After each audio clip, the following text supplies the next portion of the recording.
श्रीमद् भागवत महापुराण तृतीय स्कंध छठा अध्याय। जय श्री कृष्ण। विराट शरीर की उत्पत्ति। श्रीमद् भागवत महापुराण आरंभ करने से पूर्व सभी भगवत भक्तों को रामचरित त्रिपाठी की ओर से प्रणाम। श्रीमद् भागवत में अभी आप श्री मैत्रेय जी एवं व्यास नंदन श्री विदुर जी का संवाद सुन रहे हैं। इस संवाद का वर्णन श्रीमद् भागवत में 70 अध्यायों में किया गया है, जिनमें से 2 अध्याय आप सुन चुके हैं। शेष अध्यायों का वर्णन क्रमवार करने का प्रयास कर रहा हूं। जय श्री कृष्ण। सर्वशक्तिमान भगवान ने जब देखा कि आपस में संगठित न होने के कारण ये मेरी महत्त्व आदि शक्तियां विश्व रचना के कार्य में असमर्थ हो रही हैं, तब वे काल शक्ति को स्वीकार करके एक साथ ही महत्त्व, अहंकार, पंचभूत, पंच तन्मात्रा और मन सहित 11 इंद्रियां, इन 23 तत्वों के समुदाय में प्रविष्ट हो गए। उनमें प्रविष्ट होकर उन्होंने जीवों के सोए हुए अदृष्ट को जागृत किया और परस्पर विलग हुए उस तत्व समूह को अपनी क्रिया शक्ति के द्वारा आपस में मिला दिया। इस प्रकार जब भगवान ने अदृष्ट को कार्योन्मुख किया, तब उस 23 तत्वों के समूह ने भगवान की प्रेरणा से अपने अंशों द्वारा अधिपुरुष अर्थात विराट को उत्पन्न किया।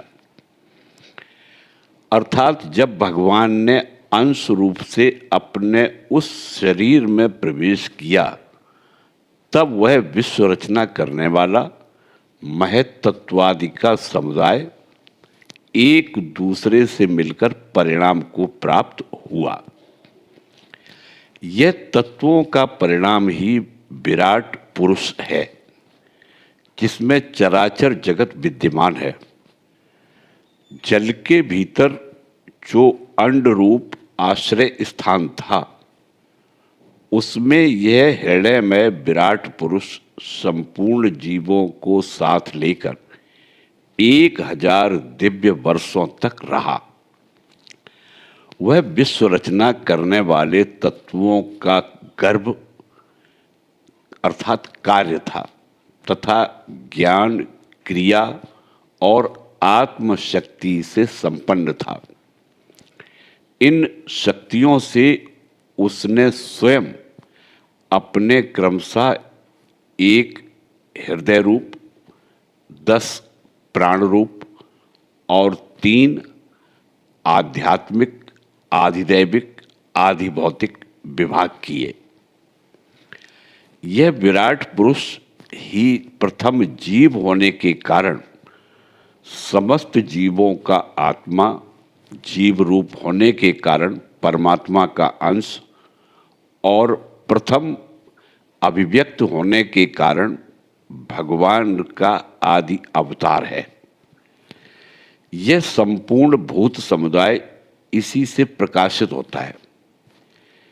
यह अध्यात्म, अधिभूत और अधिदैव रूप से 3 प्रकार का, प्राण रूप से 10 प्रकार का और हृदय रूप से 1 प्रकार का है।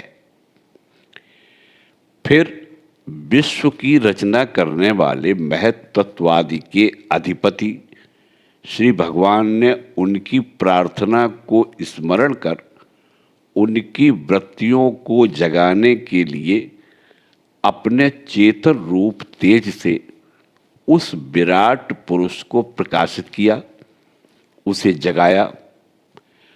उसके जागृत होते ही देवताओं के लिए कितने स्थान प्रकट हुए, यह मैं बतलाता हूं, सुनो। विराट पुरुष के पहले मुख प्रकट हुआ, उसमें लोकपाल अग्नि अपने अंश वागेंद्रिय के समेत प्रविष्ट हो गया, जिससे यह जीव बोलता है। फिर विराट पुरुष के तालु उत्पन्न हुआ, उसमें लोकपाल वरुण अपने अंश रसनेन्द्रिय के सहित स्थित हुआ, जिससे जीव रस ग्रहण करता है। इसके पश्चात उस विराट पुरुष के नथुने प्रकट हुए, उसमें दोनों अश्वनी कुमार अपने अंश घ्राणेन्द्रिय के सहित प्रविष्ट हुए, जिससे जीव गंध ग्रहण करता है। इसी प्रकार जब उस विराट देह में आंखें प्रकट हुई, तब उनमें अपने अंश नेत्रेंद्रिय के सहित लोकपति सूर्य ने प्रवेश किया, जिस नेत्रेंद्रिय से पुरुष को विविध रूपों का ज्ञान होता है। फिर उस विराट विग्रह में त्वचा उत्पन्न हुई, उसमें अपने अंश त्वगेंद्रिय के सहित वायु स्थित हुआ, जिस त्वगेंद्रिय से जीव स्पर्श का अनुभव करता है। जब इसके कर्ण छिद्र प्रकट हुए, तब उनमें अपने अंश श्रवणेन्द्रिय के सहित दिशाओं ने प्रवेश किया, जिस श्रवणेन्द्रिय से जीव को शब्द का ज्ञान होता है। फिर विराट शरीर में चर्म उत्पन्न हुआ, उसमें अपने अंश रोमों सहित औषधियां स्थित हुई, जिन रोमों में जीव खुजली आदि को अनुभव करता है। अब उसके लिंग उत्पन्न हुआ। अपने इस आश्रय में प्रजापति ने अपने अंश वीर्य के सहित प्रवेश किया, जिससे जीव आनंद का अनुभव करता है। उस विराट पुरुष के गुदा प्रकट हुई, उसमें लोकपाल मित्र ने अपने अंश पायु इंद्रिय के सहित प्रवेश किया, इससे जीव मलत्याग करता है। इसके पश्चात उसके हाथ प्रकट हुए, उनमें अपनी ग्रहण त्याग रूपा शक्ति के सहित देवराज इंद्र ने प्रवेश किया। इस शक्ति से जीव अपनी जीविका प्राप्त करता है। जब इसके चरण उत्पन्न हुए, तब उनमें अपनी शक्ति गति के सहित लोकेश्वर विष्णु ने प्रवेश किया। इस गति शक्ति द्वारा जीव अपने गंतव्य स्थान पर पहुंचता है। फिर इसके बुद्धि उत्पन्न हुई, अपने इस स्थान में अपने अंश बुद्ध शक्ति के साथ वाक्पति ब्रह्मा ने प्रवेश किया। इस बुद्धि शक्ति से जीव ज्ञातव्य विषयों को जान सकता है। फिर इसमें हृदय प्रकट हुआ, उसमें अपने अंश मन सहित चंद्रमा स्थित हुआ। इस मन शक्ति के द्वारा जीव संकल्प, विकल्प आदि रूप विकारों को प्राप्त होता है। तत्पश्चात विराट पुरुष में अहंकार उत्पन्न हुआ। इस अपने आश्रय में क्रिया शक्ति सहित अभिमान ने प्रवेश किया। अपने इससे जीव अपने कर्तव्य को स्वीकार करता है। अब इसमें चित्त प्रकट हुआ। उसमें चित्त शक्ति के सहित महत्तत्व ब्रह्मा स्थित हुआ। इस चित्त शक्ति से जीव विज्ञान अर्थात चेतना को उपलब्ध करता है।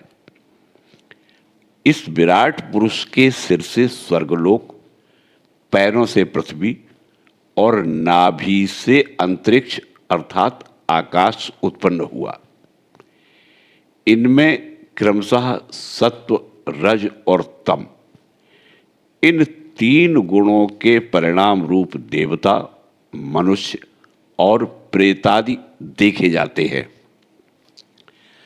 इनमें देवता लोग सत्वगुण की अधिकता के कारण स्वर्गलोक में, मनुष्य और उसके सहयोगी और उसके उपयोगी गौ आदि जीव रजोगुण की प्रधानता के कारण पृथ्वी में, तथा तमोगुणी स्वभाव वाले होने से रुद्र के पार्षदगण भूत प्रेत आदि दोनों के बीच में स्थित भगवान के नाभि स्थानीय अंतरिक्ष लोक में रहते हैं।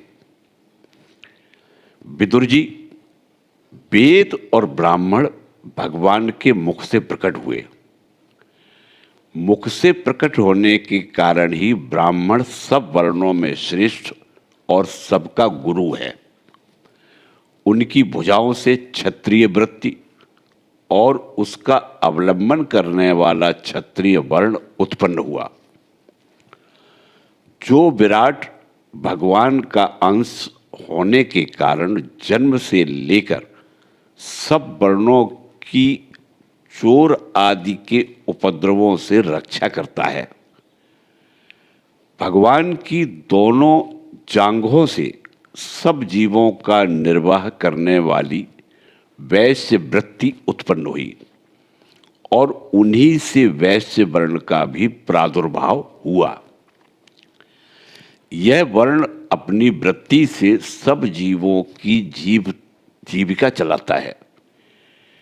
फिर सब धर्मों की सिद्धि के लिए भगवान के चरणों से सेवा वृत्ति प्रकट हुई और उन्हीं से पहले उस वृत्ति का अधिकारी शूद्र वर्ण भी प्रकट हुआ, जिसकी वृत्ति से ही श्री हरि प्रसन्न हो जाते हैं। ये चारों वर्ण अपनी अपनी वृत्तियों के सहित जिससे उत्पन्न हुए हैं, उन अपने गुरु श्री हरि का अपने अपने धर्मों से चित्त शुद्धि के लिए श्रद्धापूर्वक पूजन करते हैं। विदुर जी, यह विराट पुरुष काल, कर्म और स्वभाव शक्ति से युक्त भगवान की योग माया के प्रभाव को प्रकट करने वाला है। इसके स्वरूप का पूरा पूरा वर्णन करने का कौन साहस कर सकता है। तथापि प्यारे विदुर जी, अन्य व्यावहारिक चर्चाओं से अपवित्र हुई अपनी वाणी को पवित्र करने के लिए जैसी मेरी बुद्धि है और जैसा मैंने गुरु मुख से सुना है, वैसा श्री हरि का सुयश वर्णन करता हूँ। महापुरुषों का मत है कि पुण्य श्लोक शिरोमणि श्री हरि के गुणों का गान करना ही मनुष्यों की वाणी का तथा विद्वानों के मुख से भगवत कथामृत का पान करना ही उनके कानों का सबसे बड़ा लाभ है। बस हम ही नहीं, आदि कवि श्री ब्रह्मा जी ने 1000 दिव्य वर्षों तक अपनी योग परिपक्व बुद्धि से विचार किया, तो भी क्या वे भगवान की अमित महिमा का पार पा सके। अतः भगवान की माया बड़े बड़े मायावियों को भी मोहित करने वाली है। उसकी चक्कर में डालने वाली चाल अनंत है। अतएव स्वयं भगवान भी उसकी था नहीं लगा सकते, फिर दूसरों की तो बात ही क्या है। जहां न पहुंचकर मन के सहित वाणी भी लौट आती है, तथा जिनका पार पाने में अहंकार के अभिमानी रुद्र तथा अन्य इंद्रियाधिष्ठाता देवता भी समर्थ नहीं है, उन श्री भगवान को हम नमस्कार करते हैं। श्रीमद् भागवत महापुराण तृतीय स्कंध 7वां अध्याय। जय श्री कृष्ण। विदुर जी के प्रश्न। श्री सुखदेव जी कहते हैं, मैत्रेय जी का यह भाषण सुनकर बुद्धिमान व्यास नंदन विदुर जी ने उन्हें अपनी वाणी से प्रसन्न करते हुए कहा। विदुर जी ने पूछा, ब्राह्मण, भगवान तो शुद्ध बोध स्वरूप निर्विकार और निर्गुण है, उनके साथ लीला से भी गुण और क्रिया का संबंध कैसे हो सकता है? बालक में तो कामना और दूसरों के साथ खेलने की इच्छा रहती है, इसी से वह खेलने के लिए प्रयत्न करता है, किंतु भगवान तो स्वतः नित्य तृप्त, पूर्ण काम और सर्वदा असंग हैं। वे क्रीड़ा के लिए भी क्यों संकल्प करेंगे? भगवान ने अपनी गुणमयी माया से जगत की रचना की है, उसी से वे इसका पालन करते हैं और फिर उसी से संहार भी करेंगे। जिनके ज्ञान का देश, काल अथवा अवस्था से अपने आप या किसी दूसरे निमित्त से भी कभी लोप नहीं होता, उनका माया के साथ किस प्रकार संयोग हो सकता है? एकमात्र ये भगवान ही समस्त क्षेत्रों में उनके साक्षी रूप से स्थित है। फिर इन्हें दुर्भाग्य या किसी प्रकार के कर्म जनित क्लेश की प्राप्ति कैसे हो सकती है? भगवान, इस अज्ञान संकट में पड़कर मेरा मन बड़ा खिन्न हो रहा है। आप मेरे मन के इस महान मोह को कृपा करके दूर कीजिए। श्री सुखदेव जी कहते हैं, तत्व जिज्ञासु विदुर जी की यह प्रेरणा प्राप्त कर अहंकारहीन श्री मैत्रेय जी ने भगवान का स्मरण करते हुए मुस्कुराते हुए कहा। श्री मैत्रेय जी बोले, जो आत्मा सबका स्वामी और सर्वथा मुक्त स्वरूप है, वही दीनता और बंधन को प्राप्त होता हो, यह बात युक्ति विरुद्ध अवश्य है, किंतु वस्तुतः यही तो भगवान की माया है। जिस प्रकार स्वप्न देखने वाले पुरुष को अपना सिर कटना आदि व्यापार न होने पर भी अज्ञान के कारण सत्यवत भासते हैं, उसी प्रकार इस जीव को बंधन आदि न होते हुए भी अज्ञानवश भास रहे हैं। यदि यह कहा जाए कि फिर ईश्वर में इनकी प्रतीति क्यों नहीं होती, तो इसका उत्तर यह है कि जिस प्रकार जल में होने वाली कंप आदि क्रिया जल में दिखने वाले चंद्रमा के प्रतिबिंब में न होने पर भी भासती है, आकाशस्थ चंद्रमा में नहीं, उसी प्रकार देहाभिमानी जीव में ही देह के मिथ्या धर्मों की प्रतीति होती है, परमात्मा में नहीं।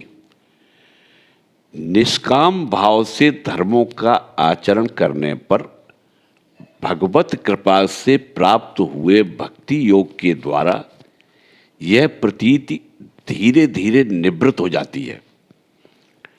जिस समय समस्त इंद्रियां विषयों से हटकर साक्षी परमात्मा श्री हरि में निश्चल भाव से स्थित हो जाती है, उस समय गाढ़ निद्रा में सोए हुए मनुष्य के समान जीव के राग द्वेषादि सारे क्लेश सर्वथा नष्ट हो जाते हैं।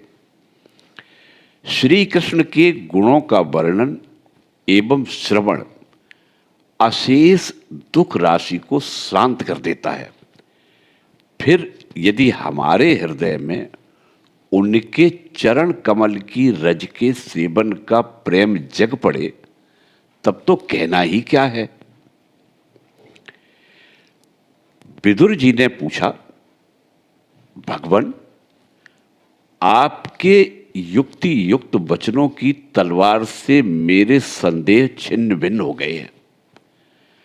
अब मेरा चित्त भगवान की स्वतंत्रता और जीव की परतंत्रता दोनों ही विषयों में खूब प्रवेश कर रहा है। विद्वान, आपने यह बात बहुत ठीक कही कि जीव को जो क्लेश आदि की प्रतीति हो रही है, उसका आधार केवल भगवान की माया ही है।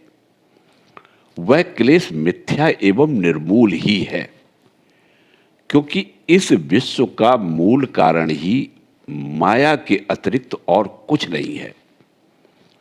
इस संसार में दो ही प्रकार के लोग सुखी हैं, या तो जो अत्यंत मूढ़ अर्थात अज्ञानग्रस्त हैं, या जो बुद्धि आदि से अतीत श्री भगवान को प्राप्त कर चुके हैं। बीच की श्रेणी के संशयापन्न लोग तो दुख ही भोगते रहते हैं। भगवान, आपकी कृपा से मुझे यह निश्चय हो गया कि ये अनात्म पदार्थ वस्तुतः हैं नहीं, केवल प्रतीत ही होते हैं। अब मैं आपके चरणों की सेवा के प्रभाव से उस प्रतीति को भी हटा दूंगा।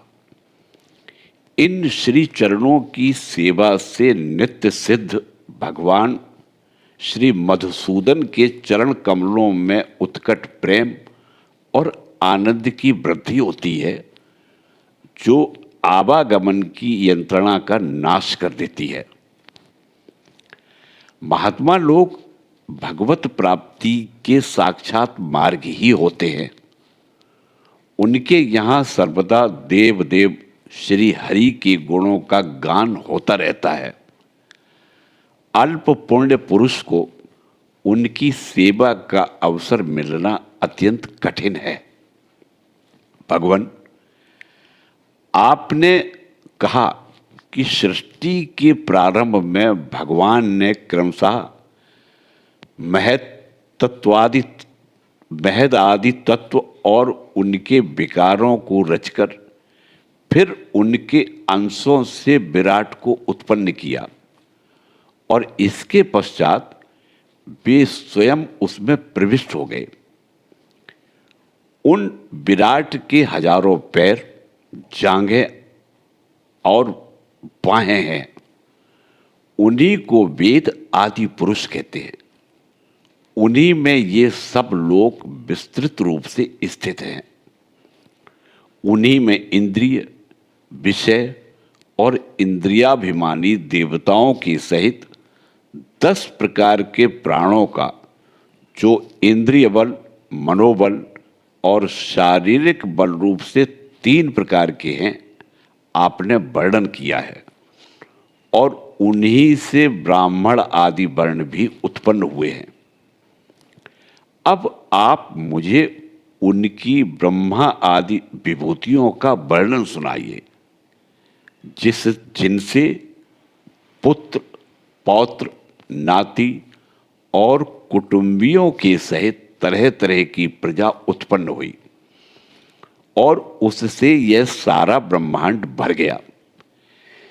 वह विराट ब्रह्मादि प्रजापतियों का भी प्रभु है। उसने किन किन प्रजापतियों को उत्पन्न किया तथा सर्ग, अनुसर्ग और मनवंतरों के अधिपति मनुओं की भी किस प्रकार से रचना की। मैत्रेय जी उन मनुओं के वंश और वंशधर राजाओं के चरित्रों का पृथ्वी के ऊपर और नीचे के लोकों तथा भूलोक के विस्तार और स्थिति का भी वर्णन कीजिए तथा यह भी बतलाइए कि त्रियक, मनुष्य, देवता, सरीसृप और पक्षी तथा जरायुज, स्वेदज, अंडज और उद्भिज ये 4 प्रकार के प्राणी किस प्रकार उत्पन्न हुए। श्री हरि ने सृष्टि करते समय जगत की उत्पत्ति, स्थिति और संहार के लिए अपने गुणावतार ब्रह्मा, विष्णु और महादेव रूप से जो कल्याणकारी लीलाएं की उनका भी वर्णन कीजिए।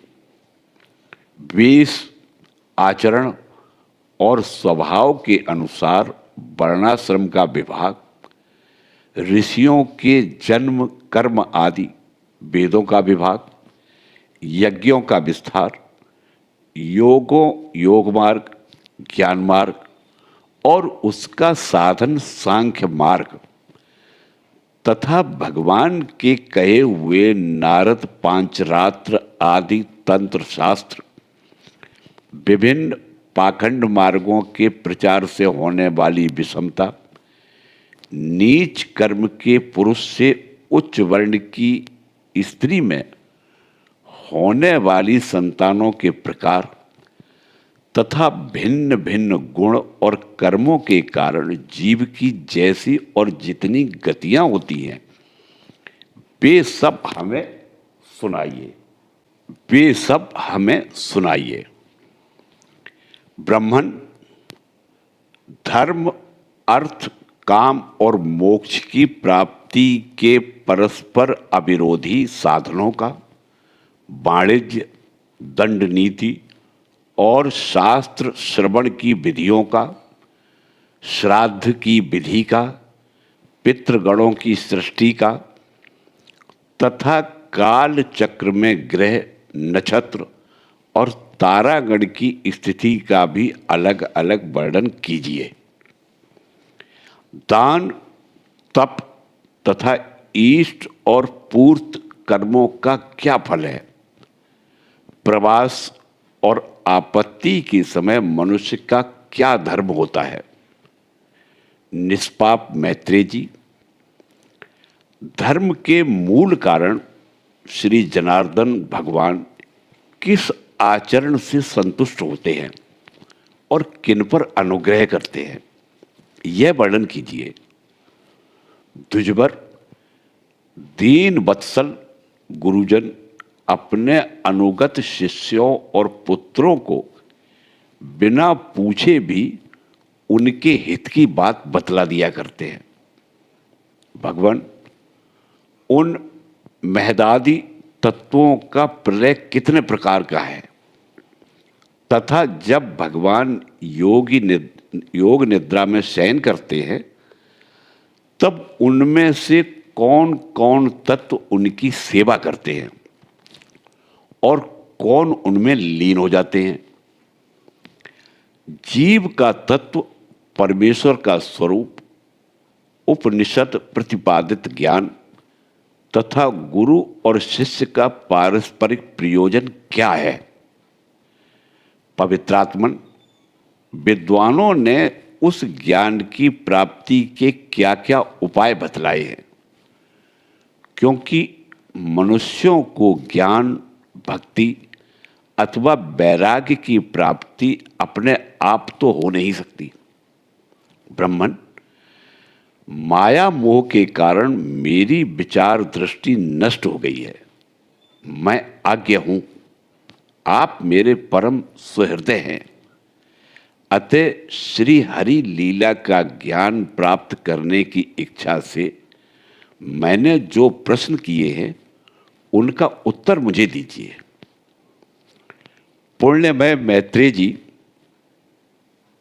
भगवत तत्व के उपदेश द्वारा जीव को जन्म मृत्यु से छुड़ाकर उसे अभय कर देने में जो पुण्य प्राप्त होता है, समस्त वेदों के अध्ययन, यज्ञ, तपस्या और दानादि से होने वाला पुण्य उस पुण्य के 16वें अंश के बराबर भी नहीं हो सकता है। श्री सुखदेव जी कहते हैं, राजन, जब कुरुश्रेष्ठ विदुर जी ने मुनिवर मैत्रेय जी से इस प्रकार पुराण विषयक प्रश्न किए, तब भगवत चर्चा के लिए प्रेरित किए जाने के कारण वे बड़े प्रसन्न हुए और मुस्कुराकर उनसे कहने लगे। श्रीमद् भागवत महापुराण तृतीय स्कंध 8वां अध्याय। जय श्री कृष्ण। ब्रह्मा जी की उत्पत्ति। श्री मैत्रेय जी ने कहा, विदुर जी, आप भगवत भक्तों में प्रथम लोकपाल यमराज ही हैं। आपके पूर्व वंश में जन्म लेने के कारण यह वंश साधु पुरुषों के लिए भी सेव्य हो गया है। धन्य है, आप निरंतर पद पद पर श्री हरि की कीर्तिमयी माला को नित्य नूतन बना रहे हैं। अब मैं क्षुद्र विषय सुख की कामना से महान दुख को मोल लेने वाले पुरुषों की दुख निवृत्ति के लिए श्रीमद् भागवत पुराण प्रारंभ करता हूँ, जिसे स्वयं श्री शंकरषण भगवान ने सनकादि ऋषियों को सुनाया था। अखंड ज्ञान संपन्न आदिदेव भगवान शंकरषण पाताल लोक में विराजमान थे। सनत कुमार आदि ऋषियों ने उनसे परम पुरुषोत्तम ब्रह्म का तत्व जानने के लिए उनसे प्रश्न किया। उस समय शेष जी अपने आश्रय स्वरूप उन परमात्मा की मानसिक पूजा कर रहे थे, जिनका वेद वासुदेव के नाम से निरूपण करते हैं। उनके कमल कोश सरीखे नेत्र बंद थे। प्रश्न करने पर सनत कुमार आदि ज्ञानी जनों के आनंद के लिए उन्होंने अधखुले नेत्रों से देखा। सनत कुमार आदि ऋषियों ने मंदाकिनी के जल से भीगे अपने जटा समूह से उनके चरणों की चौकी के रूप में स्थित कमल का स्पर्श किया, जिसकी नागराज कुमारियां अभिलषित वर की प्राप्ति के लिए प्रेम पूर्वक अनेकों उपहार सामग्रियों से पूजा करती हैं। सनत कुमार आदि उनकी लीला के मर्मज्ञ हैं। उन्होंने बार बार प्रेम गदगद वाणी से उनकी लीला का गान किया। उस समय शेष भगवान के उठे हुए सहस्रों फण किरीटों की सहस्र सहस्र श्रेष्ठ मणियों की चिटकती हुई रश्मियों से जगमगा रहे थे। भगवान शंकरषण ने निवृत्ति परायण सनत कुमार जी को यह भागवत सुनाया, ऐसा प्रसिद्ध है। श्री सनत कुमार जी ने फिर इसे परम व्रतशील सांख्यायन मुनि को उनके प्रश्न करने पर सुनाया।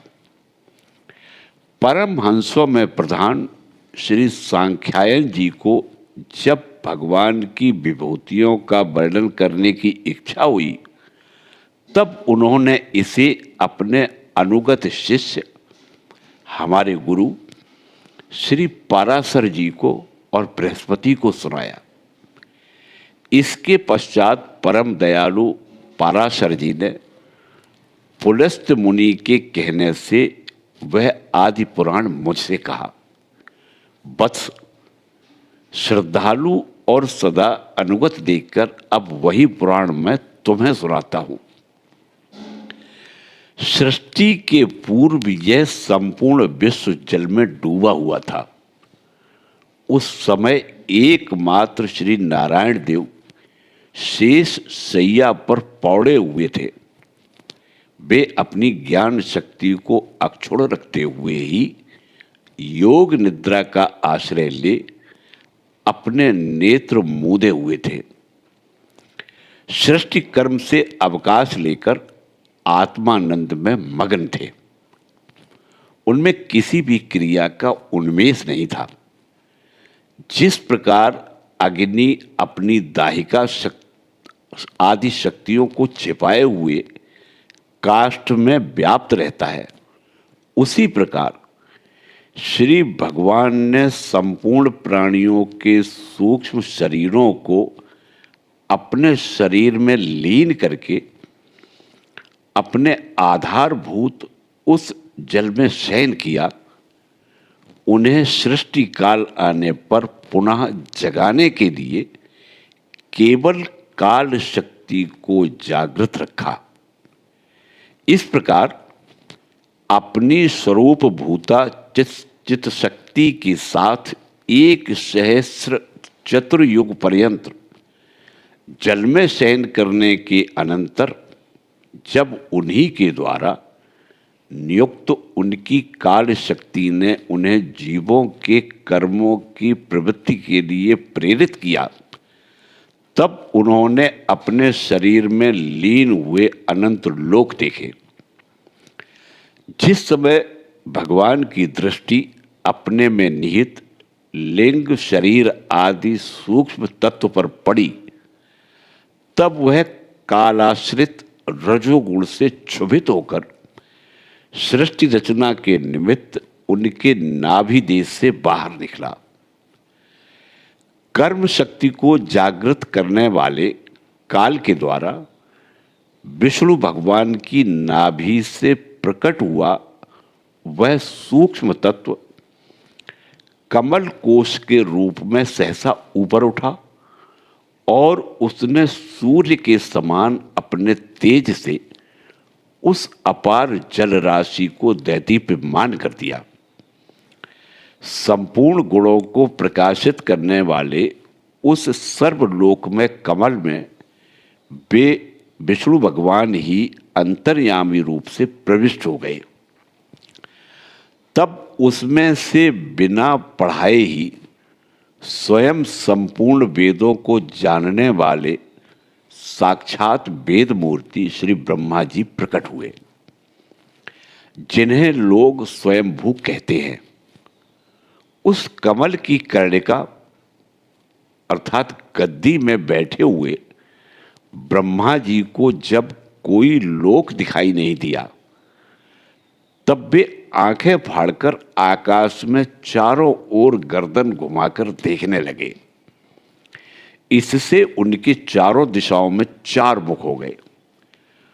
उस समय प्रलयकालीन पवन के थपेड़ों से उछलती हुई जल की तरंग मालाओं के कारण उस जलराशि से ऊपर उठे हुए कमल पर विराजमान आदिदेव ब्रह्मा जी को अपना तथा उस लोक तत्व रूप कमल का कुछ भी रहस्य नहीं जान पड़ा। वे सोचने लगे, इस कमल की कर्णिका पर बैठा हुआ मैं कौन हूं? यह कमल भी बिना किसी अन्य आधार के जल में कहां से उत्पन्न हो गया? इसके नीचे अवश्य कोई ऐसी वस्तु होनी चाहिए जिसके आधार पर यह स्थित है। यह सोचकर वे उस कमल की नाल के सूक्ष्म छिद्रों में होकर उस जल में घुसे, किंतु उस नाल के आधार को खोजते खोजते नाभि देश के समीप पहुंच जाने पर भी वे उसे पा नहीं सके। विदुर जी, उस अपार अंधकार में अपने उत्पत्ति स्थान को खोजते खोजते ब्रह्मा जी को बहुत काल बीत गया। यह काल ही भगवान का चक्र है, जो प्राणियों को भयभीत करता हुआ उनकी आयु को छीण करता रहता है। अंत में विफल मनोरथ हो वे वहां से लौट आए और पुनः अपने आधारभूत कमल पर बैठकर धीरे धीरे प्राणवायु को जीतकर चित्त को निसंकल्प किया और समाधि में स्थित हो गए। इस प्रकार पुरुष की पूर्ण आयु के बराबर काल तक अर्थात दिव्य 100 वर्षों तक अच्छी तरह योगाभ्यास करने पर ब्रह्मा जी को ज्ञान प्राप्त हुआ। तब उन्होंने अपने उस अधिष्ठान को, जिसे वे पहले खोजने पर भी नहीं देख पाए थे, अपने ही अंतःकरण में प्रकाशित होते देखा। उन्होंने देखा कि उस प्रलयकालीन जल में शेष जी के कमल नाल सदृश गौर और विशाल विग्रह की शैया पर पुरुषोत्तम भगवान अकेले ही लेटे हुए हैं। शेष जी के 10,000 फण छत्र के समान फैले हुए हैं। उनके मस्तकों पर किरीट शोभायमान है। उनमें जो मणियां जड़ी हुई हैं, उनकी कांति से चारों ओर का अंधकार दूर हो गया है। वे अपने श्याम शरीर की आधार से मरकत मणि के पर्वत की शोभा को लज्जित कर रहे हैं। उनकी कमर का पीतपट पर्वत के प्रांत देश में छाए हुए सायंकाल के पीले पीले चमकीले मेघों की आभा को मलिन कर रहा है।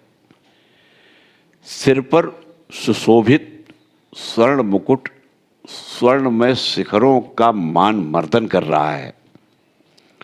उनकी वनमाला पर्वत के रत्न, जलप्रपात, औषधि और पुष्पों की शोभा को परास्त कर रही है तथा उनके भुजदंड वेगुदंड का चरण वृक्षों का तिरस्कार करते हैं। उनके भुजदंड वेणुदंड का और चरण वृक्षों का तिरस्कार करते हैं। उनका वह श्री विग्रह अपने परिणाम से लंबाई चौड़ाई में त्रिलोकी का संग्रह किए हुए है। वह अपनी शोभा से विचित्र एवं दिव्य वस्त्र आभूषणों की शोभा को सुशोभित करने वाला होने पर भी पीतांबर आदि अपनी वेशभूषा से सुसज्जित है। अपनी अपनी अभिलाषा की पूर्ति के लिए भिन्न भिन्न मार्गों से पूजा करने वाले भक्तजनों को कृपा पूर्वक अपने भक्त वांछा कल्पतरु चरण कमलों का दर्शन दे रहे हैं, जिनके सुंदर अंगुली दल नक्षचंद्र की चंद्रिका से अलग अलग स्पष्ट चमकते हैं। सुंदर नासिका, अनुग्रह वर्षी भौएं, कानों में झिलमिलाते हुए कुंडलों की शोभा, बिंबा फल के समान लाल लाल अधरों की कांति और लोकार्तिहारी मुस्कान से युक्त मुखार बिंदु के द्वारा वे अपने उपासकों का सम्मान अभिनंदन कर रहे हैं। वत्स, उनके नितंब देश में कदम्ब कुसुम की केसर के समान पीत वस्त्र और सुवर्णमयी मेखला सुशोभित है तथा वक्ष स्थल में अमूल्य हार और सुनहरी रेखा वाले श्री वत्स चिन्ह की अपूर्व शोभा हो रही है। वे अव्यक्त मूल चंदन वृक्ष के समान है। महामूल्य केयूर और उत्तम उत्तम मणियों से सुशोभित उनके विशाल भुजदंड ही मानो उसकी हजारों शाखाएं हैं। और चंदन के वृक्षों में जैसे बड़े बड़े सांप लिपटे रहते हैं, उसी प्रकार उनके कंधों को शेष जी के फणों ने लपेट रखा है। वे नागराज अनंत के बंधु श्री नारायण ऐसे जान पड़ते हैं मानो कोई जल से घिरे हुए पर्वतराज ही हों। पर्वत पर जैसे अनेकों जीव रहते हैं, उसी प्रकार वे संपूर्ण चराचर के आश्रय हैं। शेष जी के फणों पर जो सहस्रों मुकुट हैं, वे ही मानो उस पर्वत के स्वर्ण मंडित शिखर हैं तथा वक्ष स्थल में विराजमान कौस्तुभ मणि उसके गर्भ से प्रकट हुआ रत्न है। प्रभु के गले में वेद रूप भंवरों से गुंजायमान अपनी कीर्तमयी बनमाला विराज रही है। सूर्य, चंद्र, वायु और अग्नि आदि देवताओं की भी आप तक पहुंच नहीं है तथा त्रिभुवन में बेरोक टोक विचरण करने वाले सुदर्शन चक्र आदि आयुध भी प्रभु के आसपास ही घूमते रहते हैं। उनके लिए भी आप अत्यंत दुर्लभ हैं। तब विश्व रचना की इच्छा वाले लोक विधाता ब्रह्मा जी ने भगवान के नाभि सरोवर से प्रकट हुआ वह कमल, जल, आकाश, वायु और अपना शरीर, केवल ये 5 ही पदार्थ देखे। इनके सिवा और कुछ उन्हें दिखाई नहीं दिया। रजोगुण से व्याप्त ब्रह्मा जी प्रजा की रचना करना चाहते थे। जब उन्होंने सृष्टि के कारण रूप केवलम 5 ही पदार्थ देखे, तब लोक रचना के लिए उत्सुक होने के कारण वे अचिंत गति श्री हरि में चित्त लगाकर उन परम पूजनीय प्रभु की स्तुति करने लगे। जय श्री कृष्ण।